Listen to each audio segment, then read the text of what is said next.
Good morning. Well, it's morning here in Vancouver, wherever it is, whatever time it is where you're watching. If you're watching on replay, give me a hashtag replay. I would love to know what you got out of this training. I am continuing this conversation based on the conversations I've been having, the DMs I've been receiving, noticing patterns coming up again and again. So I wanted to shed some light for you and welcome you if you're brand new to this community. Totally welcome. You belong. You're here because you're interested in healing.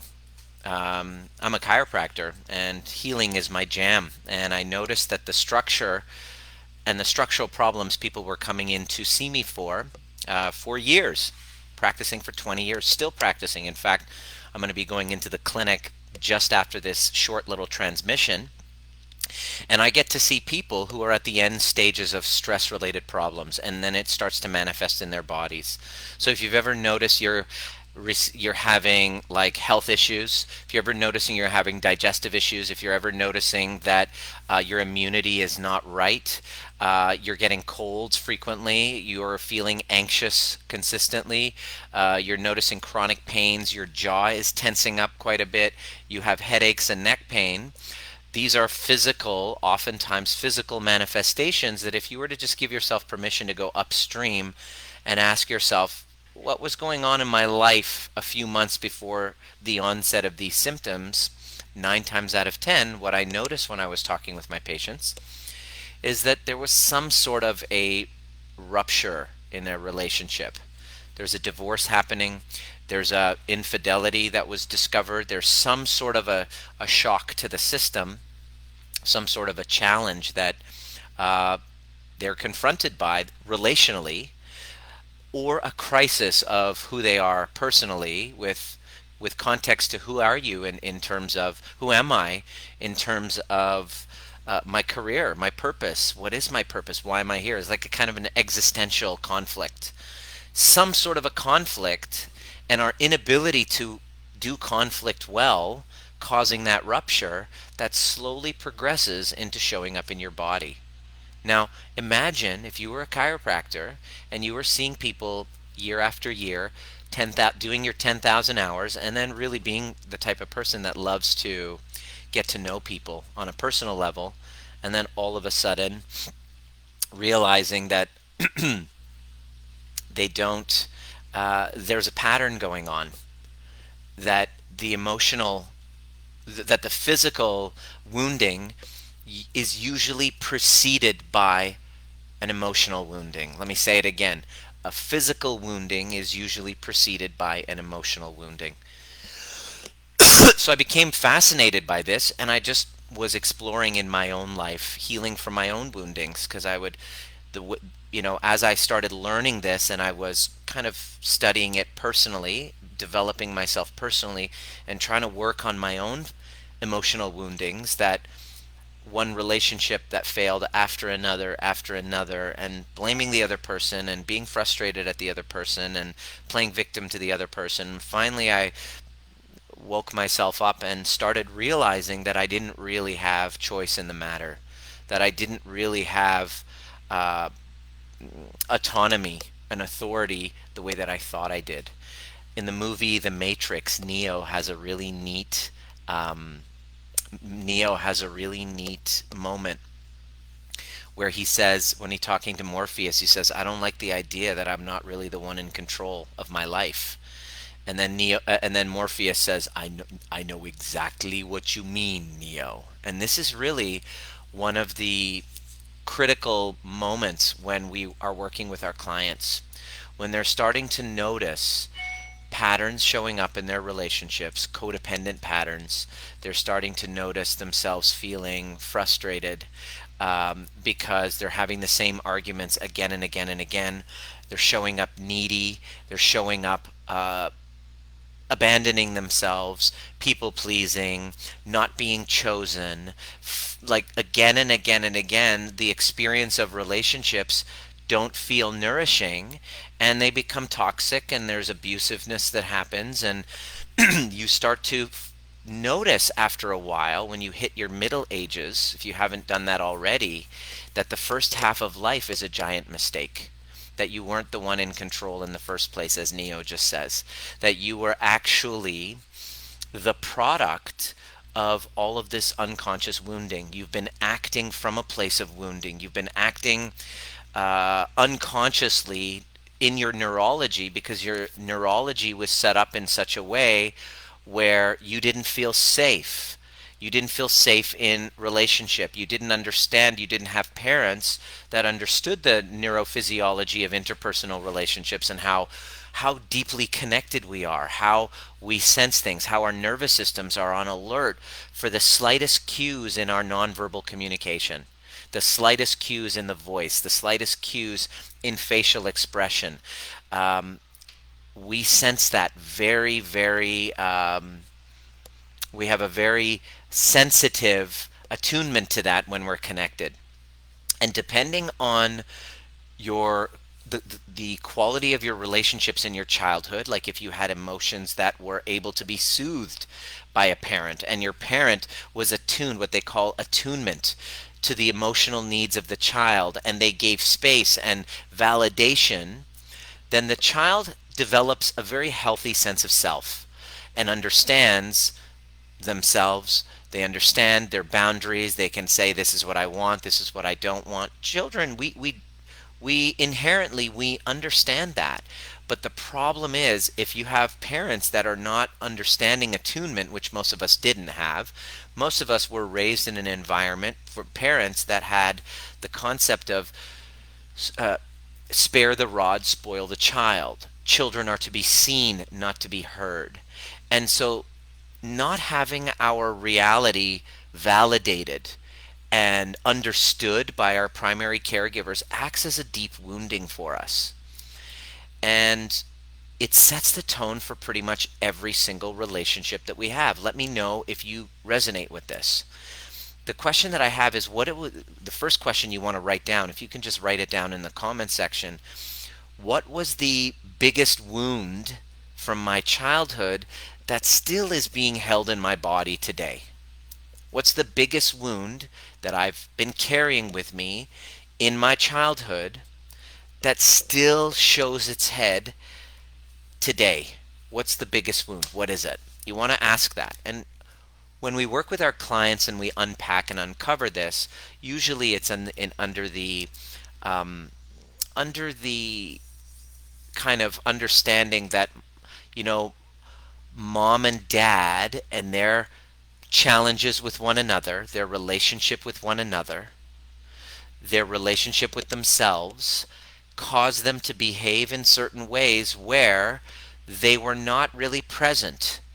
They were reactive. They were sometimes physically abusive. Sometimes there was sexual abuse going on.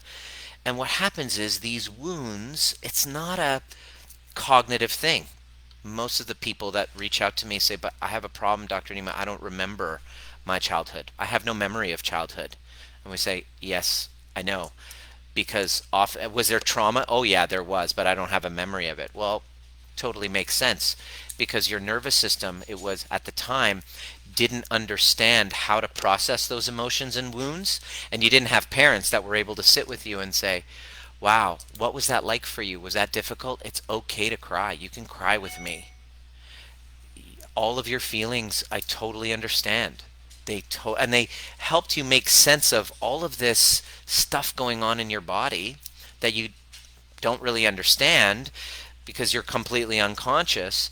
And then what happens is, those painful woundings cause us to check out, to leave our bodies, or to external, like, or internalize things and say and make up stories that I'm not enough. So these woundings of I'm not enough, I'm not good enough, I'm not safe, they stay in our bodies. And we spend, if you're anything like me, as I'm going through my life and seeing all of these things that I'm confronted by, bullying as a kid, having parents who are, let's quite frankly, narcissistic parents, who I love, but now I understand it's kind of a narcissistic parenting. In other words, no concept of empathy for the kids. So constantly having to, you know, fight for your reality and prove yourself because you just didn't feel seen. Let me know if you can relate to that. And so what happens is that gets stored in my nervous system. And then unconsciously, it kind of guides the way when I get into my relationships with people. And unconsciously, for example, the wound that I have as a 2-year old experiencing a break, a separation from my mother. I didn't even remember, I don't even have a memory of it. I don't even have a memory of it. Uh, for 2 or 3 months, my mother and twin brother came to Canada when I was in Iran, and I had to live. It must have been horrible. Imagine a 2-year old not knowing when his mother was going to come and not really understanding and having a concept of language, even. All that 2-year old experienced was an abandonment, right? And the thing is that I didn't know it was there. I knew, but it was in my body. How did I know it was there? Well, I didn't know until I started looking, until my last relationship completely broke down, where I started looking at the patterns of all the women that I was dating and who I was even married to, who I chose, why I chose them. I thought I had choice. I realized my choices were all coming out of that wound unconsciously. And that's the thing about our woundings.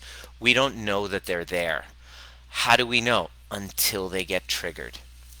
And when do they get triggered? Well, as soon as we get into relationships.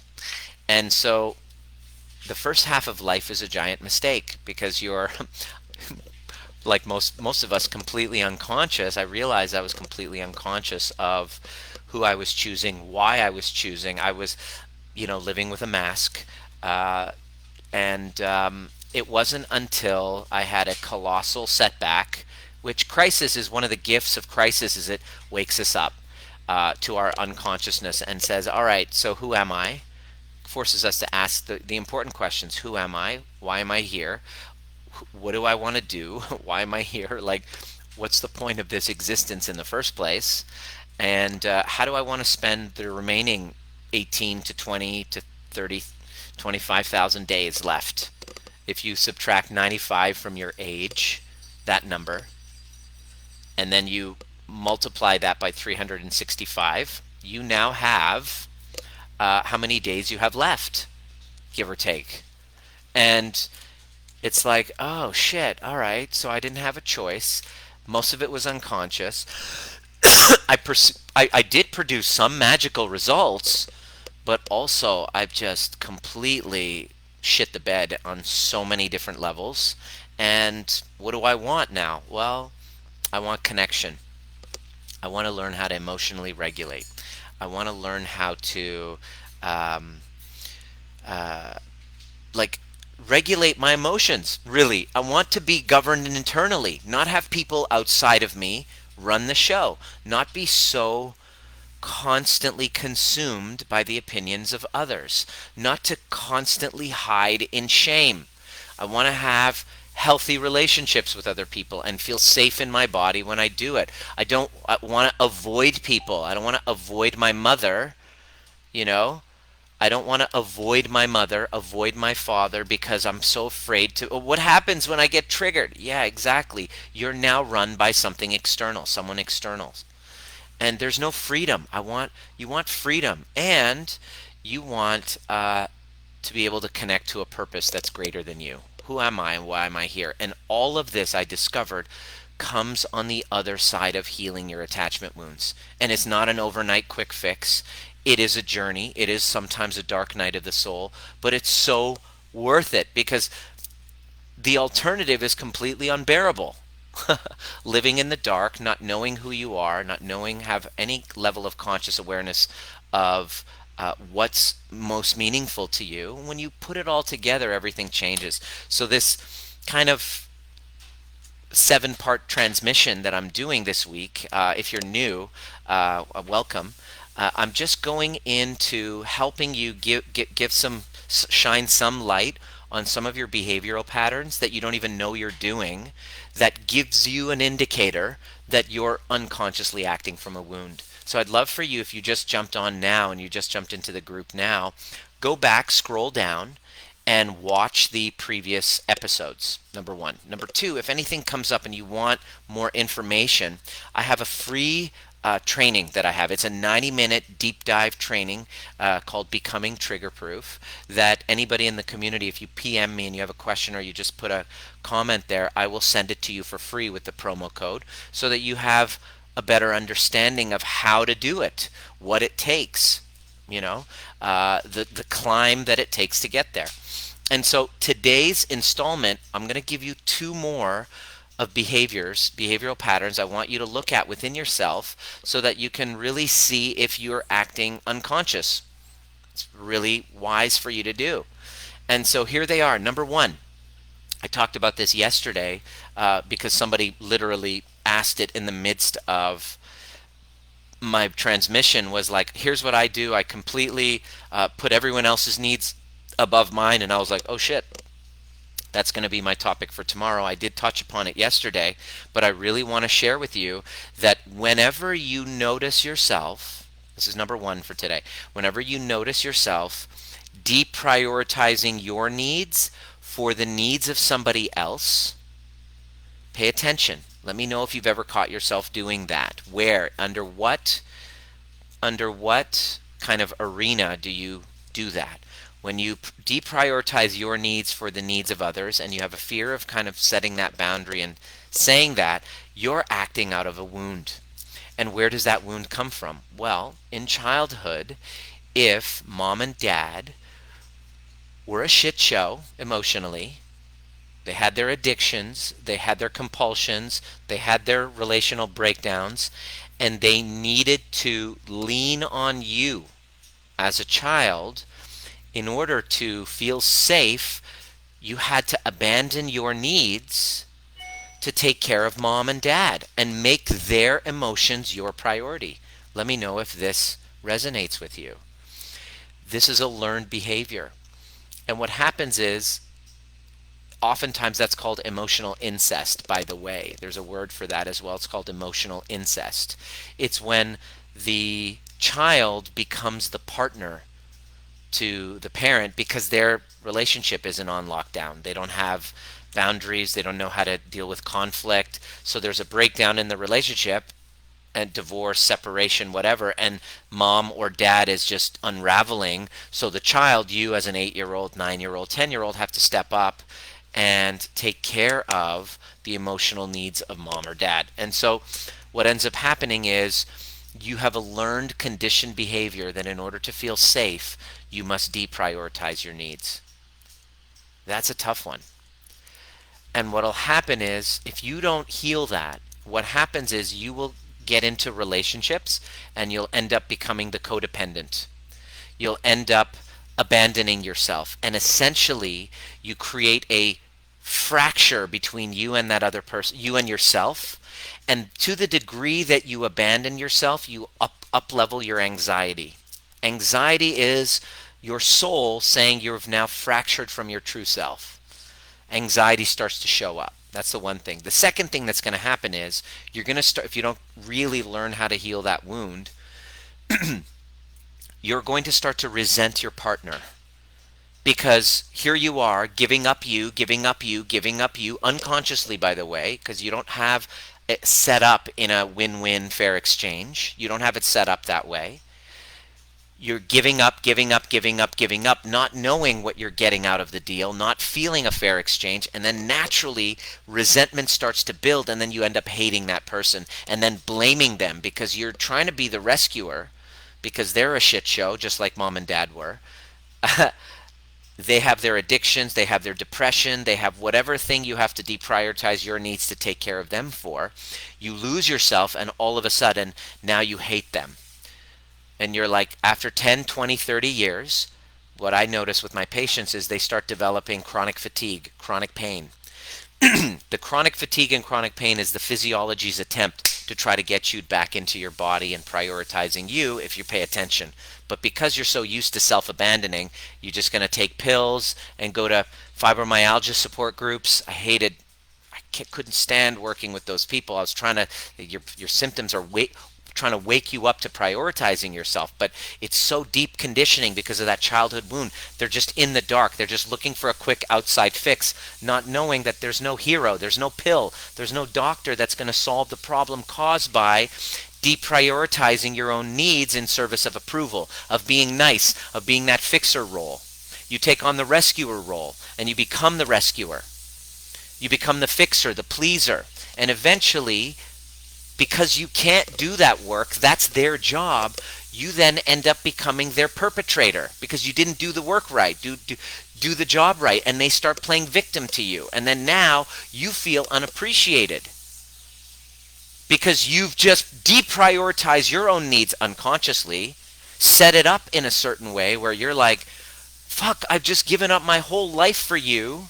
I did this, and this for you. I get no appreciation. Screw you. And then you start withdrawing your love, or you start coming down hard and you play the victim, and then you become their perpetrator. And you now have started this beautiful drama triangle by trying to be the pleaser, by acting unconsciously out of the wound. Let me know if any of this is resonating with you. Just say, I totally resonate. Share with me, your story. I'd love to hear it.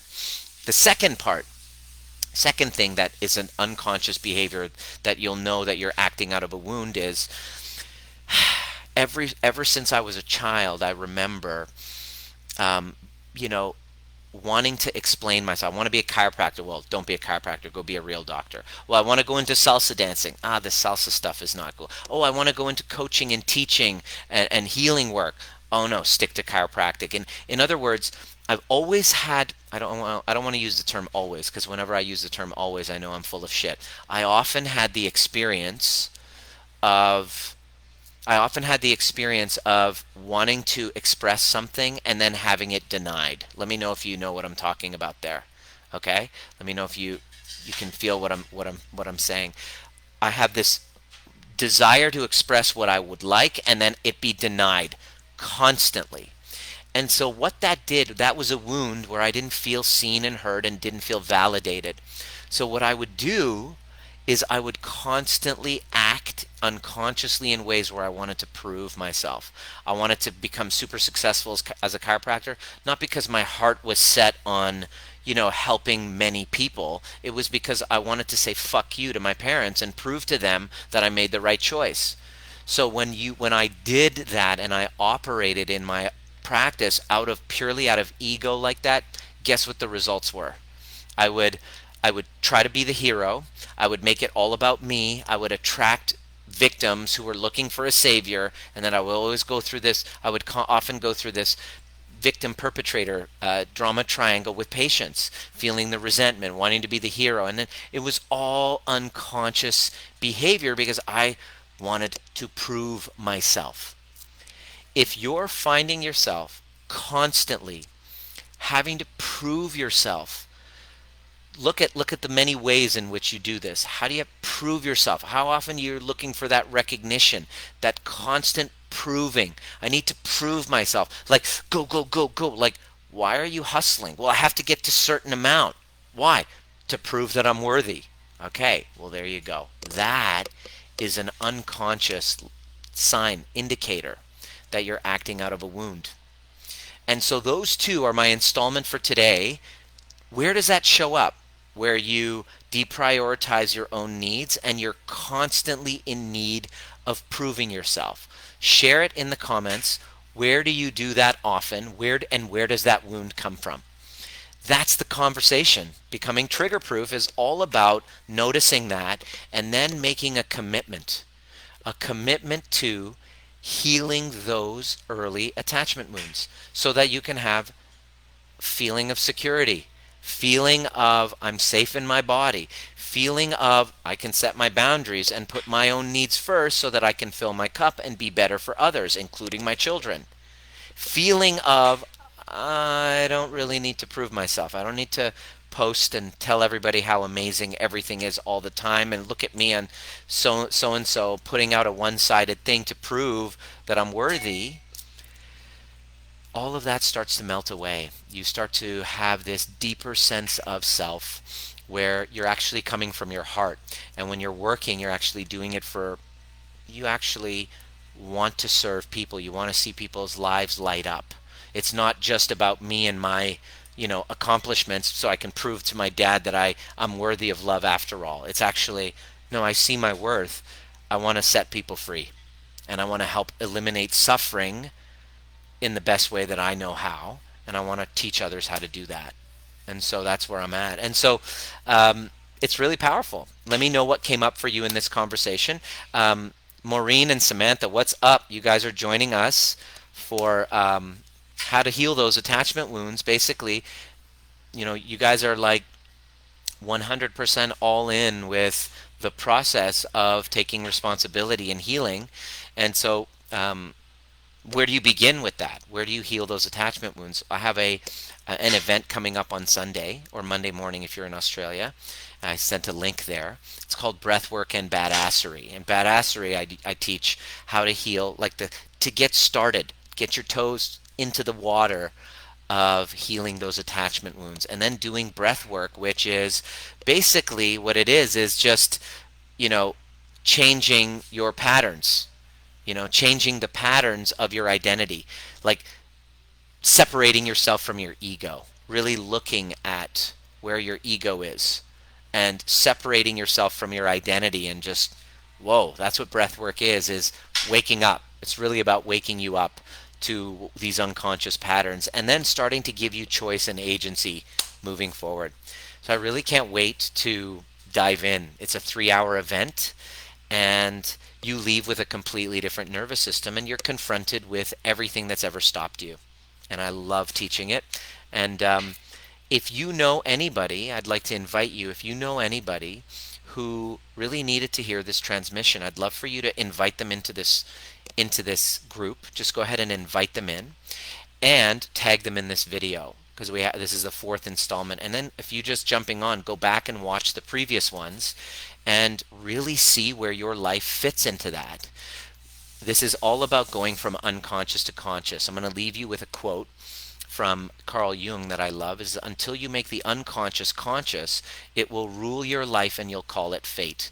And if you're interested in not letting fate set you up, but actually having some sort of a choice between how you want your life to go so that you can do what you love, where you love, with who you love eventually, as you commit to going inside and taking off the mask and being able to set boundaries and expand that space between stimulus and response, you're then able to then create the life of your own design rather than it having been chosen for you from your unconscious wounding and your intergenerational trauma.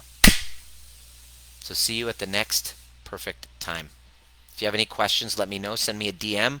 If you have a story that you'd like to share, go ahead and share it in the comment section and tag somebody that you know definitely needs to hear this. See you at the next perfect time.